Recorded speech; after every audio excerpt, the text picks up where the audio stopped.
महापरमहंसाय स्वादित चरण कमल चिन्ह मकरंदाय भक्तजन मानस निवासाय श्री रामचंद्राय नमः।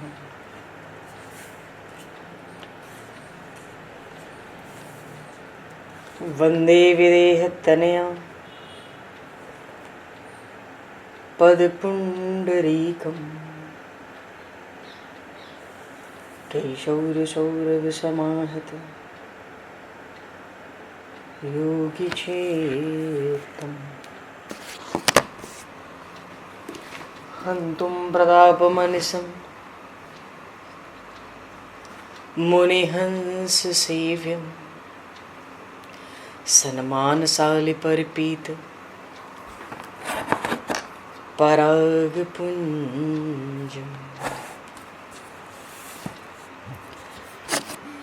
यत्र यत्र रघुनाथकीर्तनं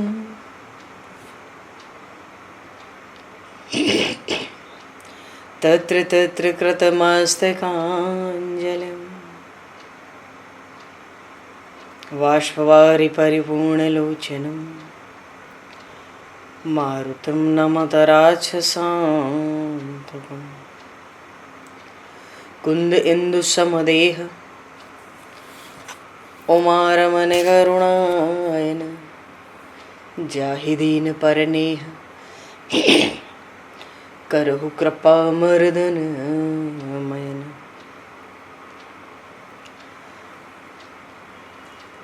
प्रहलाद नारद पराशर पुंडरीक व्यासे अम्बरीश शुक शौनक भीष्म दालभान रुक्मांगद अर्जुन वशिष्ठ विभीषणादीन एतानहं परम भागवतान् नमामि। श्री सीतानाथ समारंभां श्री रामानन्दार्य मध्यमाम् अस्मदाचार्य पर्यन्तां वन्दे गुरु परम्पराम्।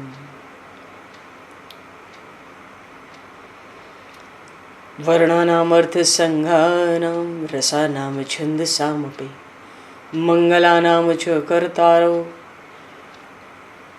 वन्दे वाणी विनायकौ।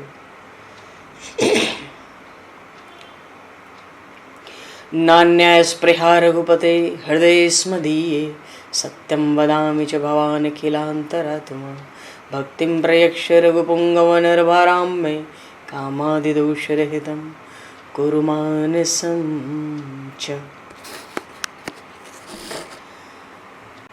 भक्त भक्ति भगवंत गुरु चतुर्नाम वपु एक तिनके पद वंदन के नाशहि विघ्न अनेक। बंधु तुलसी के चरण जिनकी न्यो जग काज कल समुद्र घोरत लगो प्रगट्यो सप्त जहान।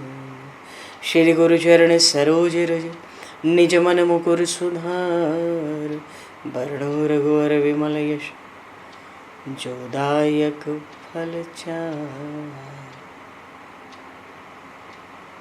हरिशरण श्री राम जय राम जय जय राम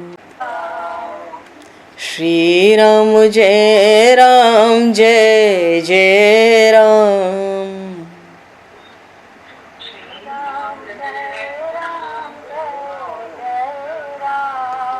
श्री राम जय राम जय जय राम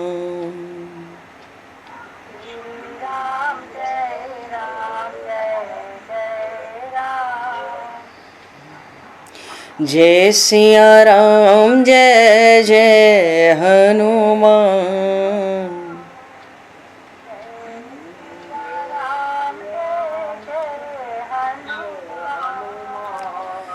श्री गुरु रामानंद भगवान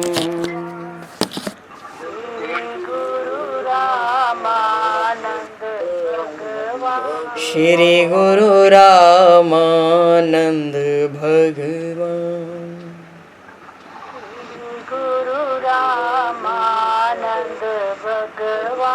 श्री राम जय राम जय जय राम। श्री राम जय जय राम। जय सिया राम जय जय सिया राम। जय सिया राम जय सिया राम। जय सिया राम जय जय सिया राम। जय सिया राम जय सिया राम। बोली सियावर रामचंद्र भगवान की जय। संपूर्ण राम दरबार की जय। श्री अवध मिथिला धाम की जय। श्री बांके बिहारी लाल की जय। 84 कोस ब्रजमंडल धाम की जय। श्री रामचरितमानस जी महाराज की जय। श्रीमन्नाम महाराज की जय। श्री पंडरीनाथ भगवान की जय। कली पावन अवतार गोस्वामी तुलसीदास जी महाराज की जय। सब संतन की जय, सब भक्तन की जय, समस्त वैष्णवन की जय, समस्त पूर्वाचार्य चरणन की जय, समस्त संप्रदाचार्यन की जय। श्री सद्गुरुदेव भगवान की जय। गंगा मैया की जय, जमुना मैया की जय, सरजू मैया की जय, गौ माता की जय, तुलसी माता की जय, पृथ्वी माता की जय, एकाशी महारानी की जय। जय जय श्री सीताराम, जय जय श्री राधेश्याम। नमः पार्वती पते हर हर महादेव। हरिशरणम। अनंत कोटि ब्रह्मांड नायक सर्वेश्वर पूर्ण परात्पर ब्रह्म असंख्य कल्याण गुणगणलय भक्तवांशा कल्पतरु शरणागत वत्सल भक्तवत्सल दीनबंधु दया सिंधु श्री कौशल्य आनंद वर्धन श्री दशरथ नंदन श्री जानकी कंठभूषण भगवान श्री सीताराम जी महाराज की असीम कृपा करुणा से श्री हनुमान जी महाराज की परम पावन भावमयी सन्निधि में महापुरुषों की भावमयी उपस्थिति में एवं आप सभी श्रद्धालु भक्त वैष्णवों की मंगल सन्निधि में मानव जीवन का सर्वोत्कृष्ट फल भगवत गुणगान भगवत कथा का आनंद हम सभी श्री राम कथा के माध्यम से प्राप्त करने जा रहे हैं। सर्वप्रथम आप सभी भक्त जनों के श्री चरणों में भगवत भाव से सादर वंदन सादर नमन। आप सभी को यथा योग्य जय सिया राम, जय जय श्री राधे हरि श्याम, जय श्री राम।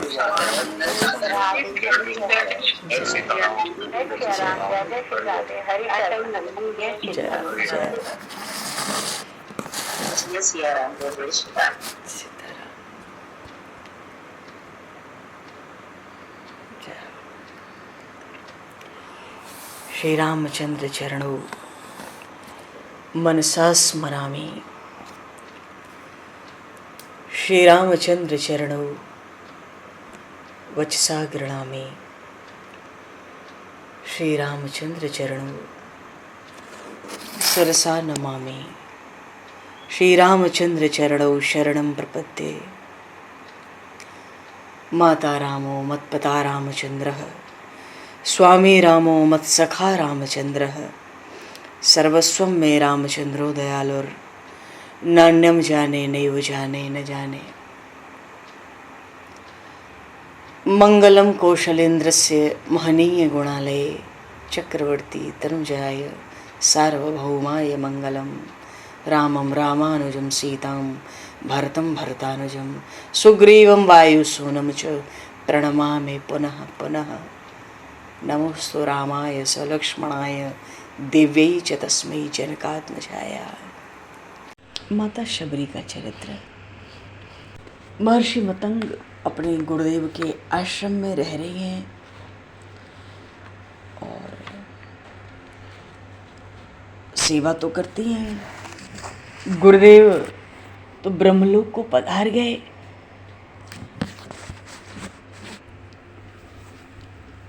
और इधर माता शबरी पंपा सरोवर का जल रक्त हो गया, उसमें कीड़े लग गए। भक्त अपराध के कारण ऋषियों से माता शबरी के प्रति अपराध हुआ, उनका तिरस्कार किया, अपमान किया, तो जल रक्त हो गया। भगवान श्री राम पीछे से आएंगे तो यही ऋषि महर्षि कहते हैं, प्रभु इस जल को निर्मल करें। बड़ा सुंदर प्रसंग। तब से ही ये जल रक्त हो गया था, इसमें कीड़े पड़ गए थे। ऋषियों को लगता था कि मतंग ऋषि ने इसको ऋषियों के आश्रम में रख दिया, इसलिए ये जल बिगड़ गया। रात को झाड़ बुहार करती है और कई बार नहाना पड़ता है, दिख जाए तो छू जाए तो। छू जाए का अर्थ है कि बुहार में लगा हुआ कंकड़ भी छू जाता, कोई मिट्टी छू जाती और पता पड़ जाती कि इस रज से, इस कंकड़ से, इस झाड़ से शबरी का स्पर्श हुआ है, तो उनको नहाना होता था।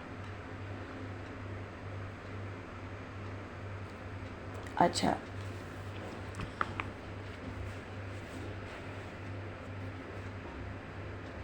ये जो पंपा सरोवर का जल रक्त हो गया, ये महर्षि मतंग के रहते ही हो गया।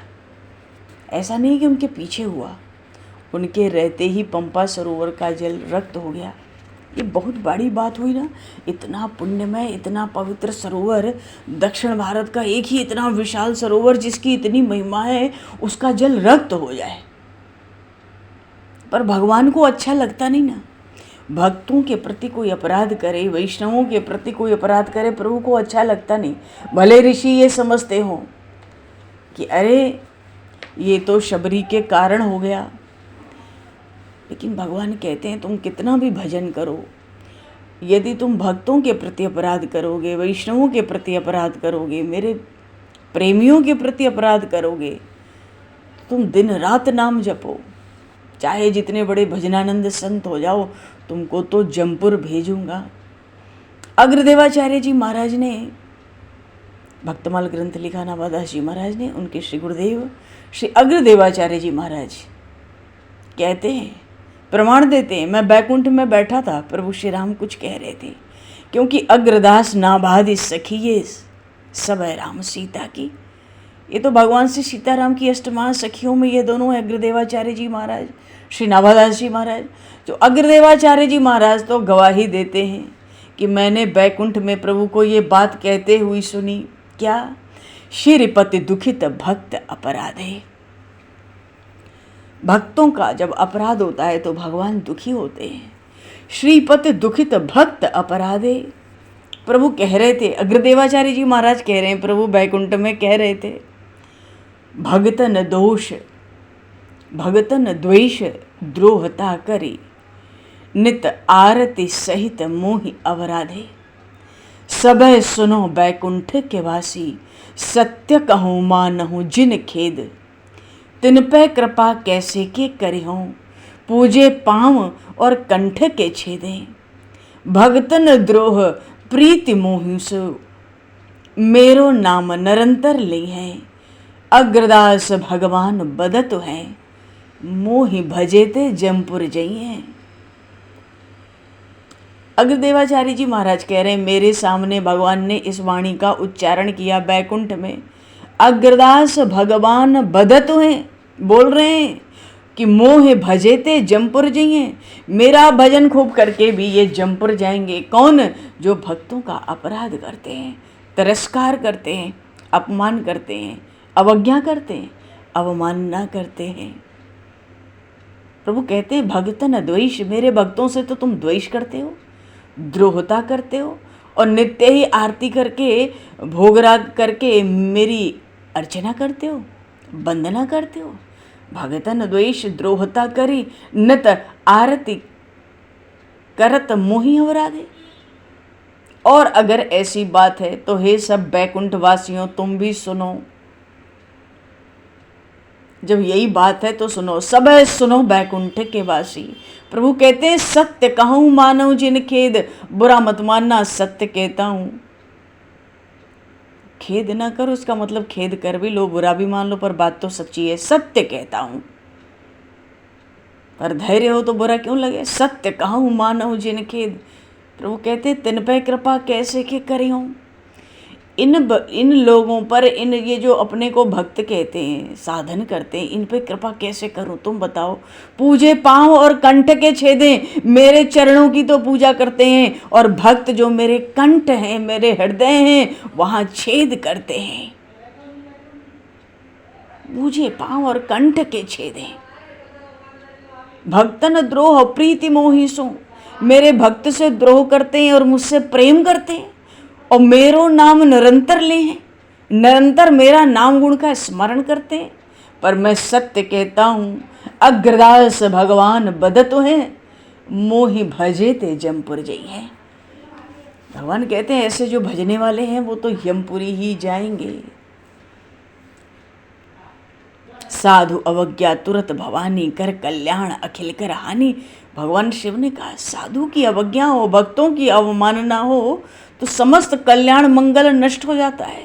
महर्षियों पे भी आफत आई। पंपा सरोवर के पास जल का मिलना बंद हो गया, वही एक जलाशय था।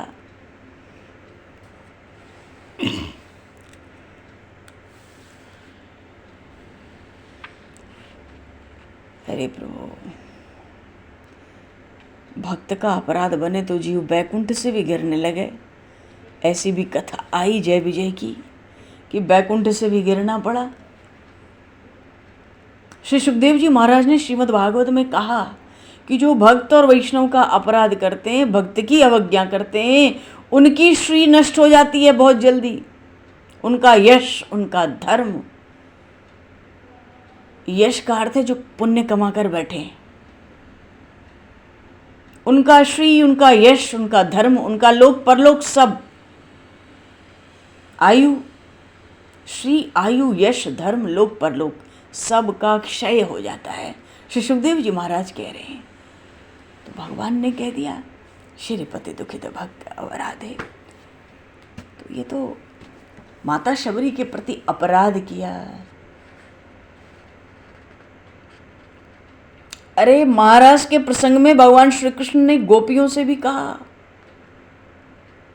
कितने भी बड़े भजनानंदी हो, भक्त अपराध, वैष्णव अपराध बनता है तो आना पड़ता है, आना पड़ेगा। इधर गुरुदेव ब्रह्मलोक सधारे हैं, पर कह गए ना कि राम जी आएंगे। अब माता शबरी को क्या है, आशा मिल गई, आनंद छा गया, अतिशय आनंद हो गया। अरे गुरुदेव का आशीर्वाद मिल गया प्रत्यक्ष। शबरी माता सेवा करती है। एक दिन माता शबरी विचार करती है कि श्री राम लक्ष्मण तो वन में जूता पहनते नहीं, वे तपस्वी होकर वन में फिरते हैं, वो बहुत ही कोमल हैं, उनको तो मेरे घर आना है। इसलिए घर की चारों दिशाओं में माता शबरी बुहारी करती थी। कभी लगता इस रास्ते आवेंगे तो उस रास्ते की बुहारी होती, अब कदाचित इस रास्ते ना आवे, उस रास्ते आवे तो उस रास्ते की बुहारी होती। किसी मार्ग को देखा, अरे इसमें थोड़ा भी कूड़ा करकट कचरा पड़ा रहे, ये ठीक नहीं है। मानो सारा दिन माता शबरी का यही धंधा रहता।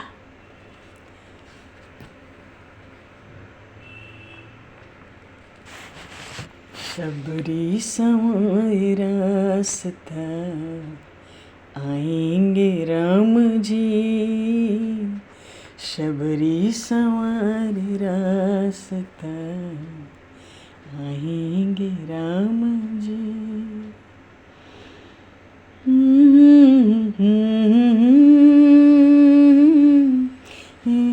राम जी, शबरी संवारी रास्ता, आएंगे राम जी।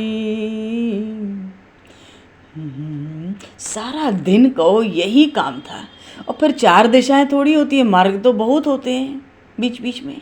माता शबरी प्रभु श्री राम की प्रतीक्षा करती, राम जी के लिए सुंदर सुंदर फल लेकर आती, आ जावेंगे, आ जावेंगे, मेरे राम आवेंगे। सुबह से प्रतीक्षा आरंभ होती तो रात तक प्रतीक्षा चलती, संध्या के समय तक। प्रभु नहीं पधारते तो माता शबरी विचार करती कि अब तो अंधेरा हो गया, आज उनको आने की फुर्सत नहीं मिली होगी, अब नहीं आवेंगे। अरे मैं तो पापी हूँ, इसलिए मेरे घर आते नहीं। मैं अब तक लायक नहीं हूँ, इसलिए मेरे भगवान मुझे प्रत्यक्ष दर्शन देते नहीं। मैं लायक नहीं हूँ, अयोग्य हूँ, इसलिए मेरी सामग्री भगवान आरोगते नहीं। तो राम जी के लिए जो जो फल माता शबरी एकत्रित की रही थी, उनको बालकों को अर्पण कर देती संध्या के बाद। भावना भी रहती है, अरे राम जी तो हैं बालकों में,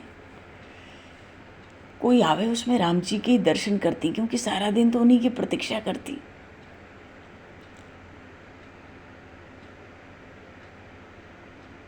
बड़ी दृढ़ निष्ठा रखकर माता शबरी नियमित रूप से चारों दिशाओं में बुहार देती, 2-2 मील तक रास्ते में बुहारी करती।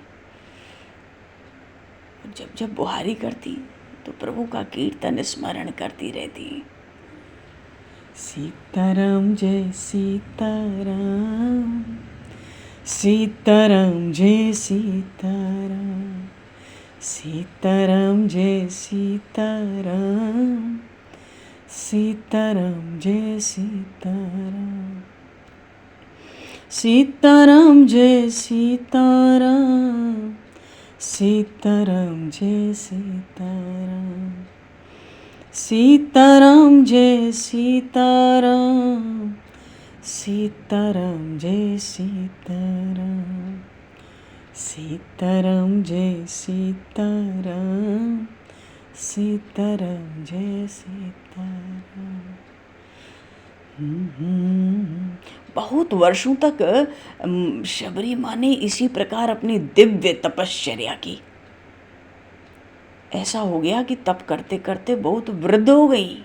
अरे ये तो महायोगिनी है, शरीर में मानो वृद्धावस्था आने लगी, शरीर दुर्बल हो गया, पर आशा बनी हुई है। गुरुदेव ने कहा है तेरे घर राम जी पधारेंगे।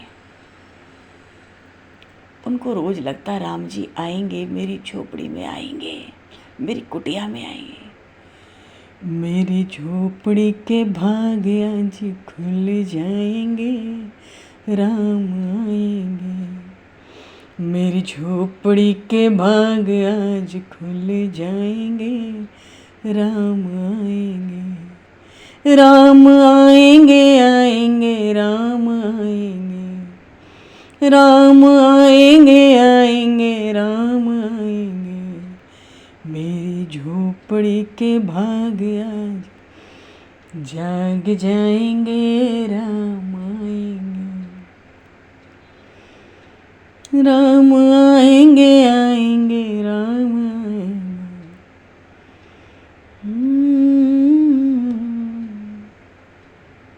उनको तो लगता है गुरुदेव ने कहा है ना कि तेरे घर राम जी पधारेंगे। अरे मैं तो राम जी के दर्शन के बिना अब मरूंगी नहीं। इसी श्री राम दर्शन के लिए माता शबरी जीवित थी। शबरी माता रघुनाथ जी की प्रतीक्षा कर रही थी। मन में निश्चय था कि राम जी के दर्शन करके ही उसके बाद ही मुझे प्राण छोड़ना है। राम जी आएंगे, अवश्य आएंगे। कभी तो मालूम पड़ता अरे वन में आ गए हैं, इतना आनंद होता, हृदय नृत्य करने लगता। पर कभी लगता अरे मैं तो नीच जाति की भीलनी हूँ, कैसे मैं आमंत्रण देने जाऊं। जब भक्ति बढ़ती है ना तो अभिमान मरता है। माता शबरी को लगता है परमात्मा को आमंत्रण देने के लिए कुछ योग्यता होनी चाहिए। साधारण जीव परमात्मा को, ईश्वर को निमंत्रण कैसे दे सकता है। माता को लगता है मैं क्या लायक हूं, जाति की मैं भीलनी हूं, अधम हूं। हाँ, गुरुदेव ने कहा है उस प्रमाण से राम जी यहाँ आएंगे, अवश्य आएंगे। अरे मेरे आश्रम नहीं आएंगे तो बड़े बड़े ऋषि हैं पंपा सरोवर पे विराजे हैं, उनके यहाँ आएंगे। मेरे घर क्यों आएंगे, मैं वहीं जाके दर्शन कर लूँगी। मैं अधम जाति की भीलनी हूँ, मेरे घर प्रभु क्या पधारेंगे।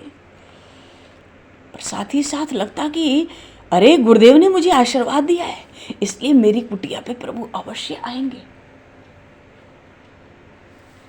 और प्रभु का तो देखो स्वभाव है, राम ही केवल प्रेम प्यारा। भगवान तो कुछ देखते नहीं, न कोई योग्यता देखते, न कोई जात पात देखते हैं, न बड़प्पन देखते, न विद्या देखते, न रूप देखते। वो तो अहेतुक कृपालु, अनंत करुणा वरुणालय। उन सर्वेश्वर की कृपा का अधिकारी कौन नहीं है। अरे वो तो सर्वरूप हैं, तो जब प्रभु सर्वरूप हैं तो उनके लिए कोई पराया हो ही कैसे सकता है। उन परमात्मा की दया क्या वर्ण देखेगी या आश्रम देखेगी, जाति देखेगी या स्त्री पुरुष का भेद कर सकती है। अरे उनके लिए तो पशु पक्षी वृक्ष लता पानी पाषाण चर अचर सब समान है, और सब पर उनका अवतरण, सब पर उनकी कृपा सदा ही संभव है। लेकिन जो पुण्य प्राणी होते हैं उत्तम कुल में, या कहें सभ्य संपन्न समाज में ही जन्म लेंगे, ये भी तो कोई नियम नहीं है। वो माता शबरी शबर भील कन्या थी, वन में रहती थी, अरण्यवासी, अशिक्षित, असभ्य।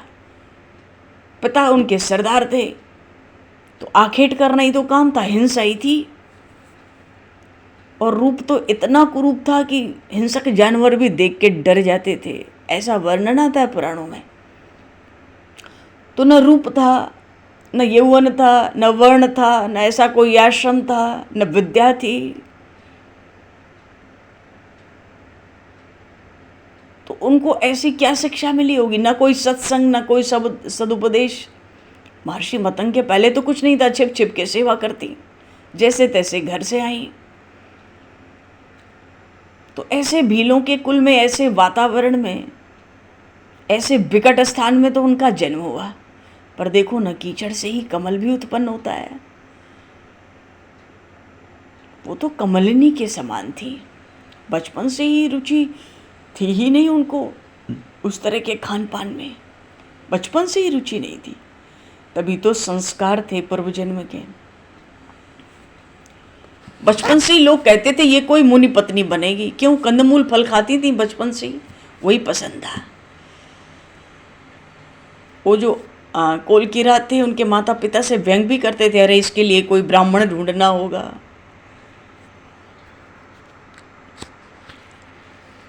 इतनों का बंधन छोड़ के आई थी। देखो कितने बकरे आए थे, कितने पशु आए थे विवाह के समय, सबका बंधन छोड़ के निकली। तो जो दूसरों का बंधन काटे, उसका बंधन तो प्रभु ही काटते हैं।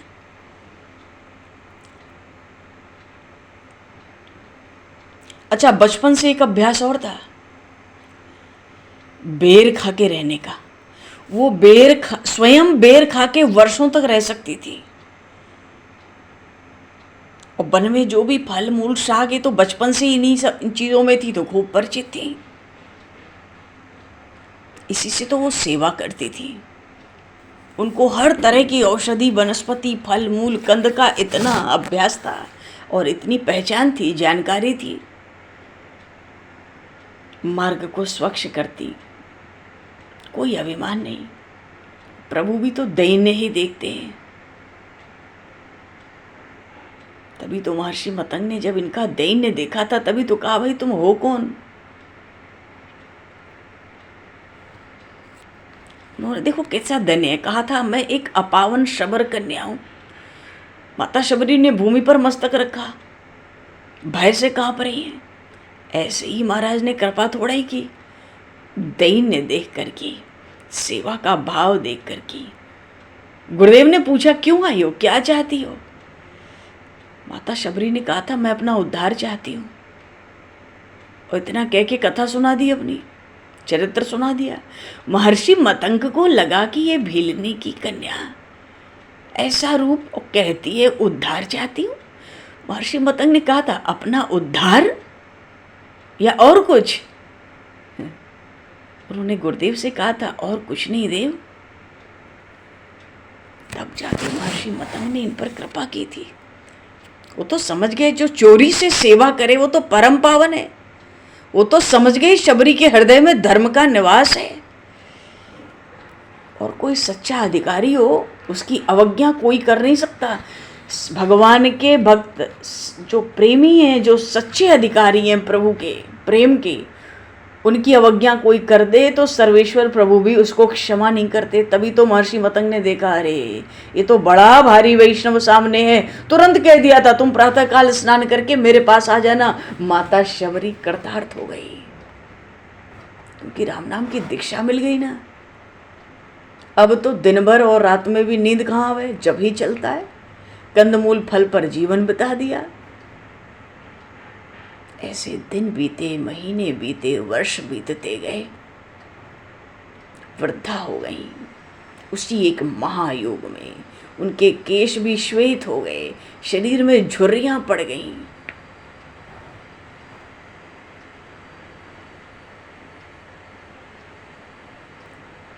और स्वयं माता शबरी को दूर बैठा के महर्षि मतंग उपदेश करते थे, भगवत कथा सुनाते थे।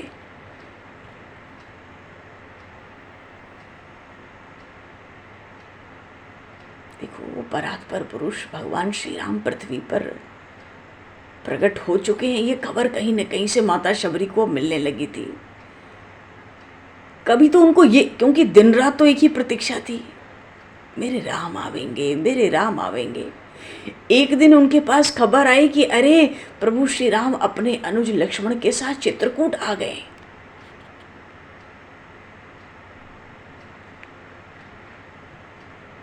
वो व्याकुल हो जाती, पर गुरुदेव की वाणी याद आती, तो व्याकुल न होना, धैर्य रखना, राम स्वयं तेरे यहाँ आएंगे, तो उनका आतिथ्य करना। बार बार गुरुदेव की वाणी ही दिन रात अंदर बाहर चलती थी।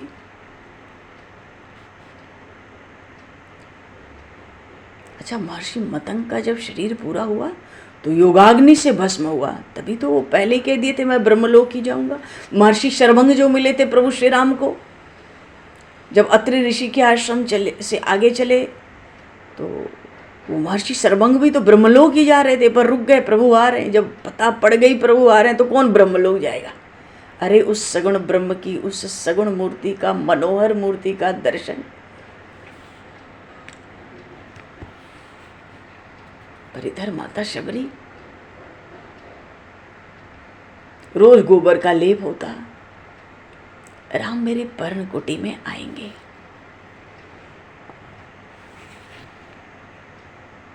निरंतर भगवान का स्मरण, भगवान का संकीर्तन, उनके गुणों का स्मरण।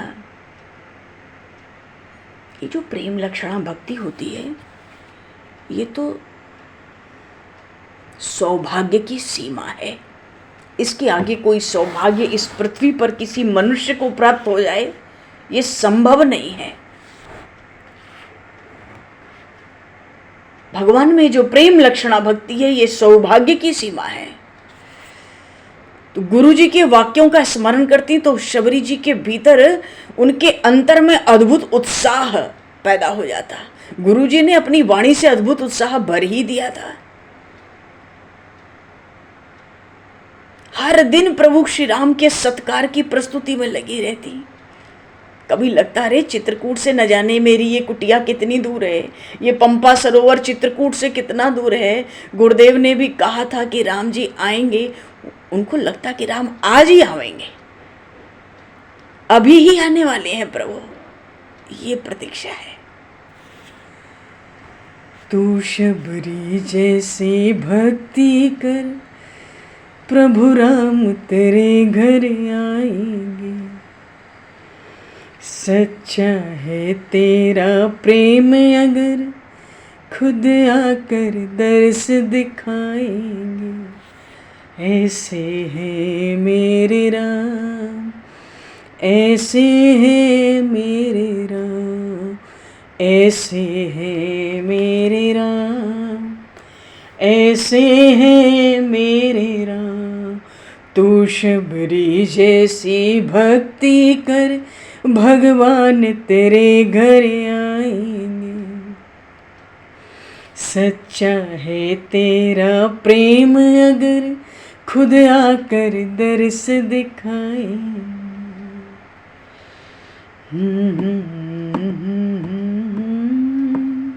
देखो, माता शबरी की तो रात्रि में निद्रा समाप्त हो गई। महापुरुष कहते हैं यदि तुम सत्संग की बातों का स्मरण करो तो तुम्हें नींद आ नहीं सकती। वन में वो ज्यादा दूर तक तो जा नहीं सकती थी। क्यों? कहीं दूर जाएं और इधर राम जी आ जाएं तो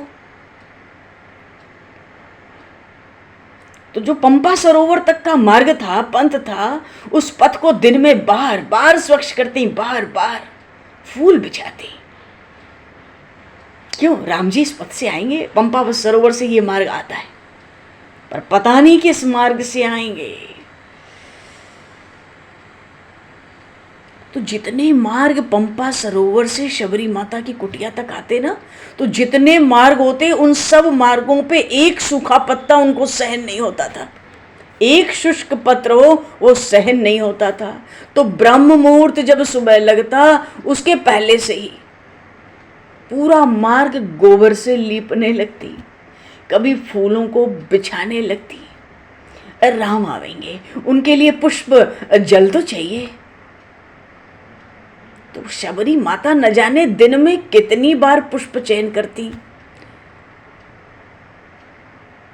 वो तो पुष्प होते तो भाई खुली जगह में वो शीघ्र ही मुरझाने लगते। तो बार बार पुष्प, बार बार जल परिवर्तित करना होता था। वो जो निर्गुण ब्रह्म है, जिसका न कोई नाम है न रूप है, जो अजन्मा अनादि अनंत अखंड एक रस अद्वितीय ब्रह्म है, वो भक्ति के माधुर्य को चखने के लिए ही निर्गुण से सगुण रूप धारण करता है। भक्ति का माधुर्य ही ऐसा है। भगवान की प्रेम लक्षणा भक्ति जीव के लिए सौभाग्य की सीमा है। राम जी आएंगे, अरे अभी आते ही होंगे राम। माता शबरी कंद मूल फल एकत्र करती, राम जी के लिए एकत्र करती और बार बार अपनी पर्णशाला की ओर भागती। कहीं मैं पुष्प लेने गई, फल लेने गई, इतने में राम जी आ तो नहीं गए। वो शांति से निश्चिंत होके फल और पुष्प भी नहीं ले पाती थी। राम जी आवेंगे तो अवश्य ही इस अस्पृश्या के यहाँ भी आवेंगे, गुरुजी ने कहा है। गुरुजी ने कहा है राम अवश्य आवेंगे, तेरी कुटिया पे आवेंगे। मानो शबरी जी की यह आस्था अमर है।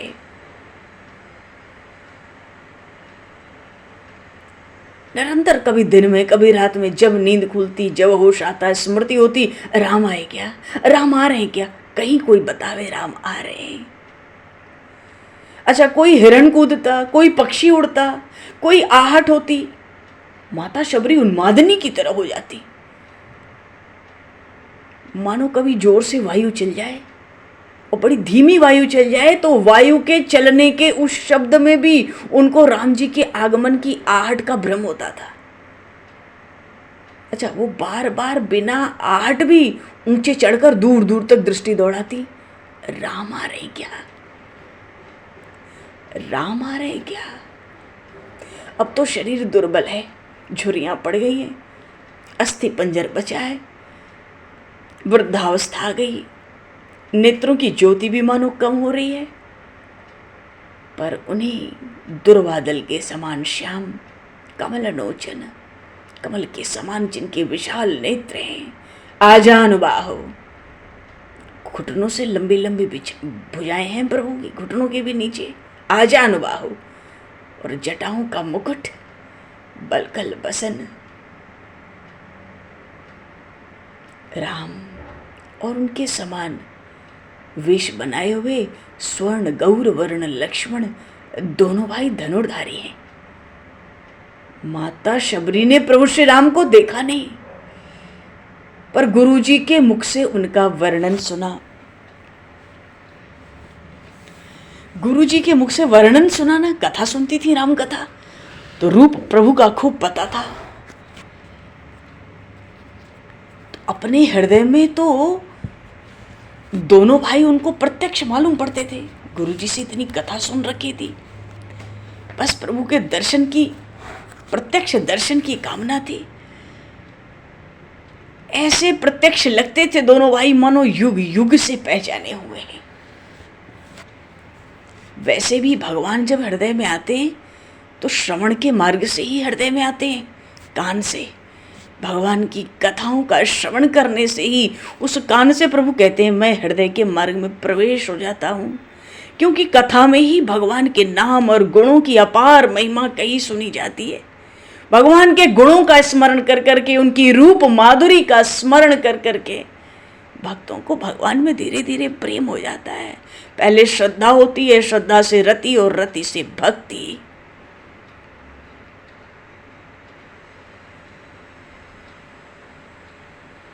माता शबरी के हृदय में पता नहीं कब से विराजमान है वो, और अब वो उन परमात्मा के प्रत्यक्ष आगमन की प्रतीक्षा कर रही हैं।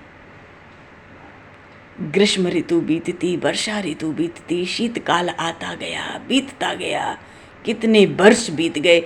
महर्षि मतंग का गणित कहता था 2000 वर्ष से 10,000 वर्ष के बीच में राम जी आएंगे।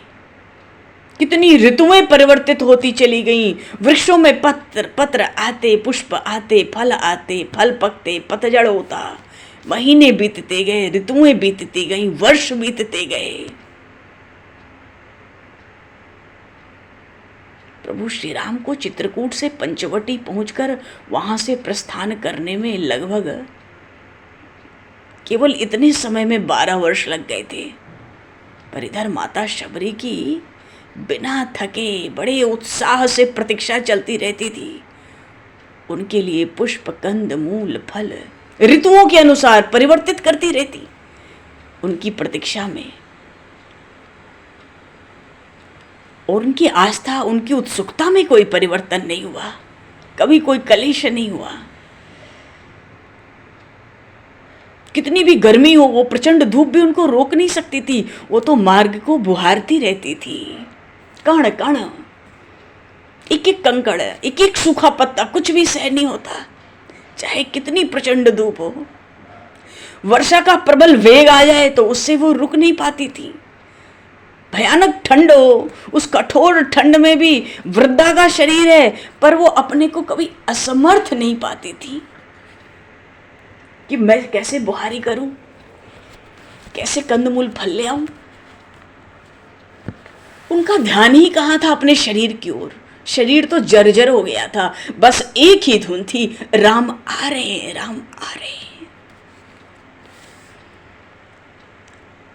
पंथ निहारत डगर बुहारत, पंथ निहारत डगर बुहारत, होला सुबह से शाम कहियो, दर्शन दिए हो भिलनियों की राम कहियो, दर्शन दिए हो भिलनियों की राम।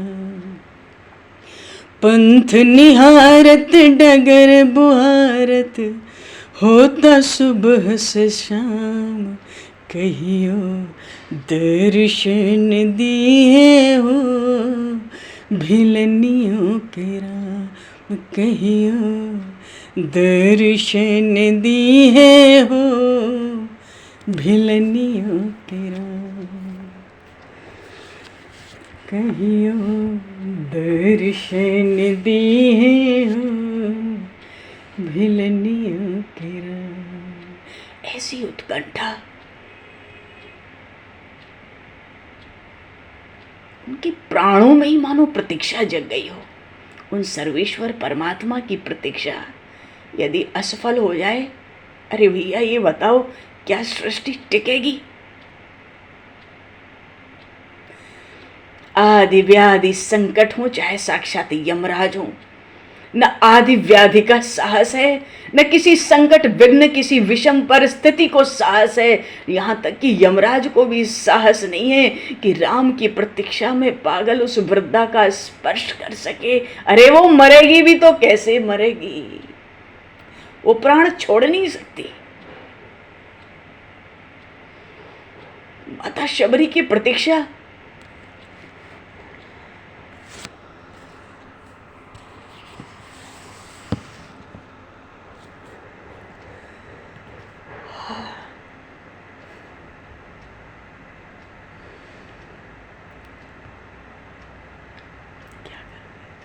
अच्छा, माता शबरी ने कभी कोई जनपद तो देखा नहीं था, भील की कन्या थी।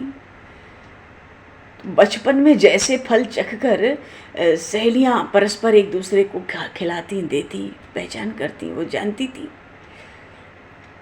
तो जीवन भले ऋषि आश्रम में ऋषियों के समीप बीता हो, किंतु महर्षि मतंग भी उनको दूर बैठा कर ही कथा श्रवण कराते थे। ये भी उन महर्षि मतंग की बड़ी भारी उदारता थी भैया। उस समय वो त्रेता युग था, और जो उस आश्रम के भी तपस्वी थे इस दृश्य को भी बड़ी कठिनाई से सहन करते थे कि आश्रम में गुरुजी ने क्यों रखा है इस भीलनी को।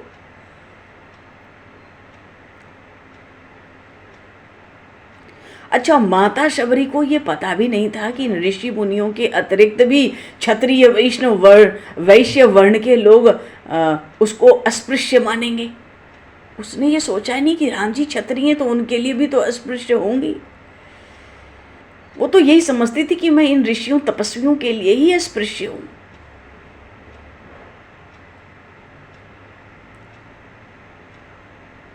उनके मन में राम जी तपस्वी थोड़े ही थे, वो तो धनुर्धर थे। तो शबरी जी की अपने स्वजन जो पिता आदि थे वो भी तो धनुर्धर थे। मानो राम जी उनको अपने से लगते थे कि मैं उनके लिए तो अस्पृश्य नहीं, अरे वो भी धनुर्धर हैं। शबरी जी अपने राम जी के लिए एक एक फल को एकत्र करती। राम आवेंगे, अवश्य आवेंगे, अरे आते ही होंगे। मानो अब तो ऐसा समय आ गया कि माता शबरी के प्राण ही प्रतीक्षा कर रहे हो।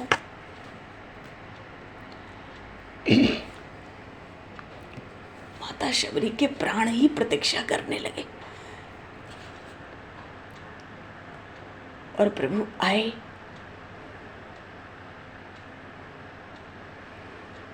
प्रभु आए। गोस्वामी जी ने श्री रामचरितमानस में कहा, शबरी के आश्रम पगधारा।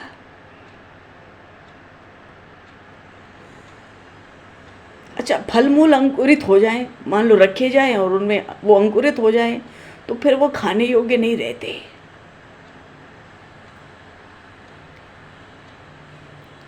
फल अधपके हों तो खाने योग्य नहीं है। हाँ, झरबेरी के जो बेर हैं वो चखकर ही खाए जाने योग्य होते हैं।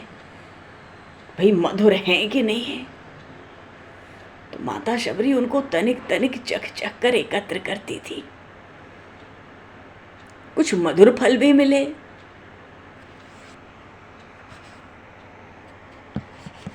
जैसे दो चार कभी तेंदू मिल जाते। तेंदू फल होता है ना, उसका बीज होता है, वो खीर बनाते हैं तो डालते ना, चिरौंजी।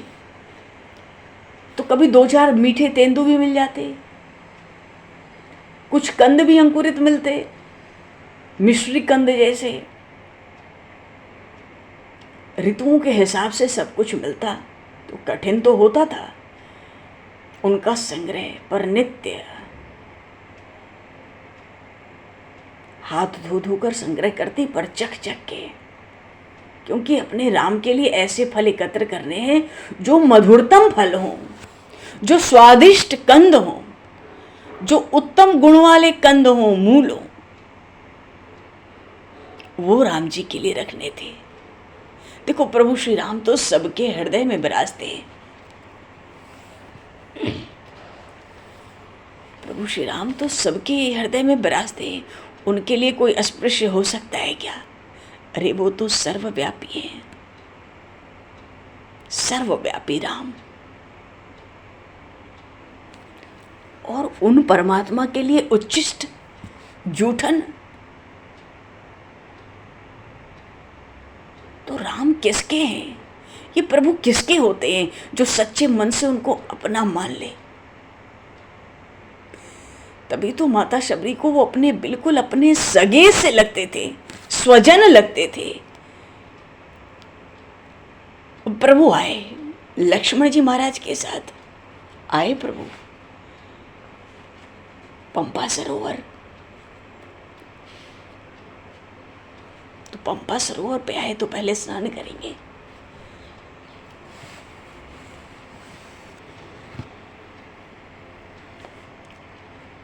पर पर माता शबरी का तो क्षण क्षण अब ऐसा आया मानो प्राणों पे प्रतीक्षा चल रही है, अभी तक प्रभु नहीं आए। पंपा सरोवर कुछ मील की दूरी पर था, पर दूर से दिखता था।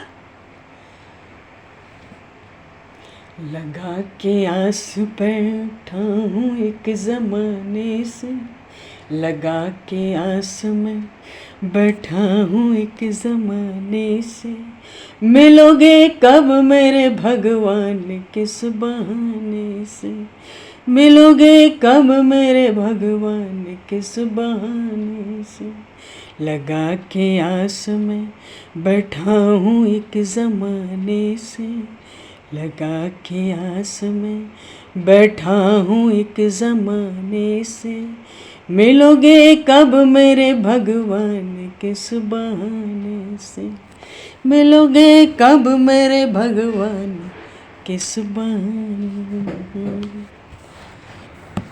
और उधर प्रभु आए, पंपा सरोवर में प्रभु स्नान करके आए। तो पंपा सरोवर का जो तट है, उस तट पे ही ऋषियों ने, तपस्वियों ने प्रभु का स्वागत किया, प्रभु का स्वागत किया।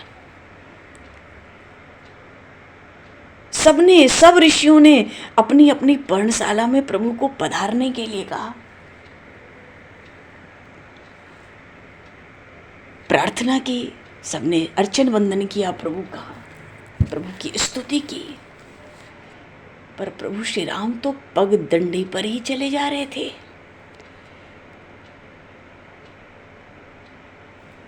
भगवान श्री राम तो मार्ग में बढ़ते चले जा रहे थे, किसी को कुछ समझ नहीं आ रहा था। कह रहे पर्णकुटी तो जाना, प्रभु स्थिर भी नहीं होते ठीक से कि हम प्रभु की ठीक से पूजा अर्चना कर सके। प्रभु आए, ऋषियों महर्षियों को आनंद हुआ, उन्होंने दूर दूर से खूब स्तुति की। पर प्रभु को तो उस पगडंडी पे जाना है ना, जिस पर उनके लिए दिन में कई बार माता शबरी जिस पगडंडी को स्वच्छ करती होती थी। प्रभु को तो उन प्रतीक्षारत माता शबरी की पर्णकुटी तक जाना है। अरे उसी पर्णकुटी को तो प्रभु श्री राम आज इस पंपा सरोवर पे अपनी पर्णकुटी कह सकते थे। नवदास जी महाराज ने भक्तमाल ग्रंथ में कहा, पूछी पूछी आए ताह शबरी स्थान जहाँ, हाँ पूछी पूछी आए ताह शबरी स्थान जहाँ, और कहाँ वह है भाग्यवती देखो दृग प्यासे हैं, कहाँ वह है भाग्यवती देखो दृग प्यासे हैं, आई गए आश्रम में जानी के पधारे आप, और दूर ही ते साष्टांग करी चख भागी है, खकी उठाई लई वृथा तनु दूर गई, हाँ नई नीर झरी नैन प्रेम वर्ष पासे हैं, नई नीर झरी नैन परे प्रेम पासे हैं, और बैठे सुख पाई फल खाई के सराहे को, बैठे सुख पाई फल खाई के सराहे को, और कहो कहाँ कहूँ मेरे मग दुख न से हैं, कहो कहाँ कहूँ मेरे मग दुख न से हैं, कहो कहाँ कहूँ मेरे मग दुख न से हैं। पूछी पूछी आए ताह शबरी स्थान जहाँ, और कहाँ वह भाग्यवती देखो दृक प्यासे हैं। अंततः प्रभु माता शबरी के कुटिया के पास आ गए। ऋषियों से पूछते हैं, वो भाग्यवती शबरी कहाँ रहती है? इन ऋषियों ने हमेशा से ही माता शबरी की अवज्ञा की थी, उनका तिरस्कार, अपमान, वैष्णव, बड़ा भारी वैष्णव अपराध किया था। ये सब ऋषि प्रतीक्षा में थे, प्रभु श्री राम आएंगे तो पंपा सरोवर का जल जो रक्त हो गया इस शबरी के कारण कीड़ों से भर गया, उसको स्वच्छ कराएंगे प्रभु की चरण धूलि से। और जब प्रभु आए तो आते ही अपने भक्त की ऐसी महिमा बढ़ाए, ऐसी बड़े बड़े ऋषियों महर्षियों के बीच में एक ही धुन में एक ही मार्ग पर चलते हैं। कहाँ वह भाग्यवती देखो दृग प्यासे हैं, पूछी पूछी आए ताह शबरी स्थान कहाँ। हाँ, कहाँ वह भाग्यवती देखो दृग प्यासे हैं। बोलिए श्री राम राजा सरकार की जय। समय को दृष्टिगत करते हुए शबरी के आश्रम पगधारा तो प्रभु पंपा सरोवर आ गए। अब भगवान का और माता शबरी का कल मिलन हो, माता शबरी को प्रभु का दर्शन हो। चिर प्रतीक्षित, ऐसी लंबी प्रतीक्षा, ऐसी भारी प्रतीक्षा जो प्राणों तक बन आई थी। प्रभु को भी तो दर्शन, भक्तों के दर्शन से बड़ा आह्लाद होता है। भगवान के नेत्र भी अपने प्रेमियों के दर्शन के लिए व्याकुल रहते हैं।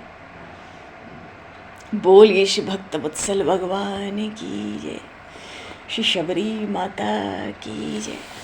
तो भगवान समय को दृष्टिगत करते हुए हम लोग भी 2 पल कीर्तन करके भगवान के नाम का वाणी को विराम देंगे।